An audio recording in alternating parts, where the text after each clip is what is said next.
அனைவருக்கும் வணக்கம். நான் உங்க விஜய் பியூலா.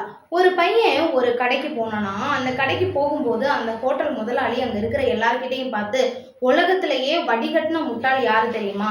அது இந்த பையன் தான். ஏன் நான் அப்படி சொல்றேன்னு பாருங்க அப்படின்னு சொல்லிட்டு ஒரு கையில 5 ரூபா காயினும் ஒரு கையில 2 ரூபா காயினும் வச்சுட்டு அந்த பையன் கிட்ட இந்தா உனக்கு இதுல எது வேணுமோ எடுத்துக்கோ அப்படின்னு சொன்னாராம். உடனே அந்த பையன் அந்த 2 ரூபா காயின் எடுத்துட்டு ஓடிட்டானாம். இதை பார்த்துட்டு இருந்த உடனே எல்லாரும் இப்ப தெரியுதா அவன் ஏன் முட்டாள்னு?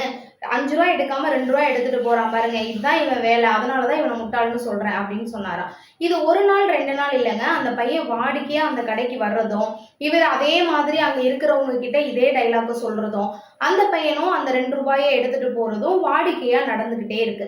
இதை தொடர்ந்து பார்த்துக்கிட்டே இருந்த ஒரு நபர் ஒரு நாள் அந்த பையனை வெளியில வந்து கடைக்கு வெளியில வந்து பாக்குறாரு. அவன் எதிர்த்தாப்புல இருந்த ஒரு கடையில இருந்து ஐஸ்கிரீம் சாப்பிட்டுக்கிட்டே வெளியில வரான். அப்ப அவனை பார்த்து கேட்கிறாரு, தம்பி உங்ககிட்ட ஒரு கேள்வி கேட்கிறேன், நீ டெய்லி அந்த கடற்காரர்கிட்ட இருந்து 2 ரூபாய் மட்டும் எடுத்துட்டு வரையே, அந்த 5 ரூபாய் விலை மதிப்பு உயர்ந்தது தானே, நீ அந்த 5 ரூபாய் எடுத்திருக்கலாமே, ஏன் இந்த 2 ரூபாய் எடுத்துட்டு வர அப்படின்னு சொல்லி கேட்டிருக்காரு. அதுக்கு அந்த பையன் சொன்னானா, ஐயா என்னைக்கு நான் அந்த 5 ரூபாயை எடுக்கிறனோ அதுக்கப்புறம் எனக்கு இந்த 2 ரூபாய் டெய்லி கிடைக்காமலே போயிரும் அப்படின்னு சொன்னானா.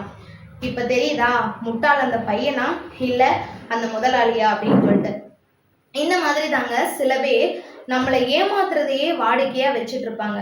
ஆனா ஏமாறுறது நாம இல்ல, நம்மளை ஏமாத்துறோம்னு சொல்லி அவங்க கிட்ட ஏமாந்துகிட்டு இருக்காங்க. இதுதான் உண்மை. இந்த மாதிரி நபர்கள் உங்க லைஃப்ல இருந்தாங்க அப்படின்னா அவங்களுக்கு இந்த வீடியோ ஷேர் பண்ணுங்க. மீண்டும் மற்றும் ஒரு வீடியோல உங்களை சந்திக்கிறேன். அதுவரை உங்களிடமிருந்து விடைபெறுவது உங்கள் விஜய் பியூலா. நன்றி.